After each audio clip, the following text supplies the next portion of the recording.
Israel has vowed a significant retaliation within days after Iran carried out a missile attack on the country last night.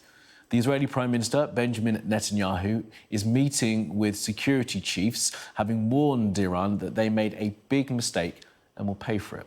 Well, Tehran said that the assault was triggered by aggressive acts from Israel and warned any further escalation will result in a crushing response.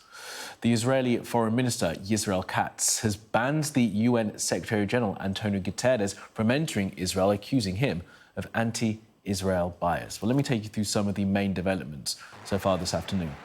The IDF say that 180 missiles were used in the barrage. This footage from Iranian state television claims to show some of the missiles being launched.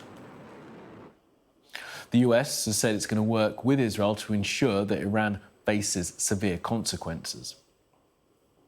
The Israeli military has carried out further airstrikes in Lebanon and is sending more troops to join the ground operation against Hezbollah. It's also been confirmed that a soldier has died while fighting in Lebanon. And the US Defense Secretary John Healey is in Cyprus at RAF Akrotiri as the government prepares for the potential evacuation of British nationals from Lebanon. The first chartered flight carrying British nationals has now left Lebanon. Now, as we've been reporting, Israel says Iran fired 180 missiles at it last night. Footage shows projectiles over Tel Aviv, Jerusalem, and over the border region with Lebanon. Our data and forensics team has identified and geolocated footage from around the country, including this, which shows missiles landing near to the Ayalon Mall in Tel Aviv.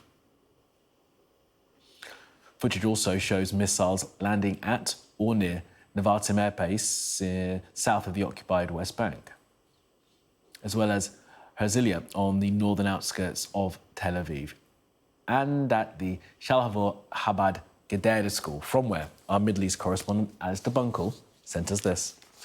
We're in the town of Gedera, which is just south of Tel Aviv, and this was a school that took a direct hit from at least one of the Iranian ballistic missiles last night.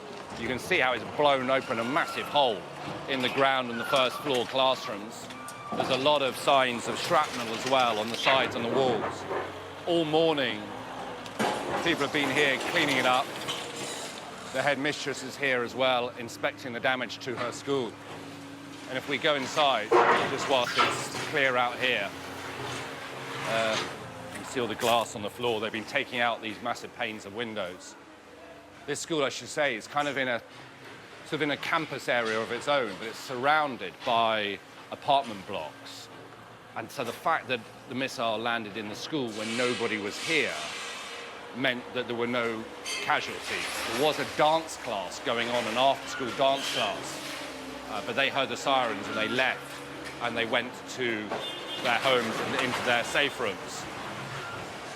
But I mean, it is extraordinary that the missiles didn't hit any of the apartment blocks closer by. Now, there is also an Israeli airbase just on the outskirts of town. And if you look at social media, there's quite a lot of videos that suggest it took a direct strike, direct hit. It could be that the Iranian missiles had been aimed at that airbase, but they missed and they hit this school. We're up on the first floor now, and you can see the clearing up work that's going on.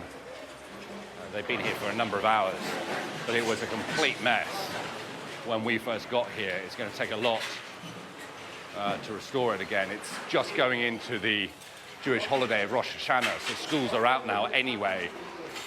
181 ballistic missiles fired by Iran at Israel yesterday. The Iranians claim that 90% of them hit their targets. Now, we don't know whether or not that claim is credible and to be believed. The Americans are saying the reverse. They were saying it was a failed attack and most of the missiles were shot down. I mean, by this evidence, some of the missiles did hit, and this is not the only location across Israel where there are reports and images of direct strikes. So Iran, whether or not it had a 90% success rate or not, clearly did get some of its missiles in, and they hit areas, certainly civilian areas, but we're hearing reports of military bases hit as well.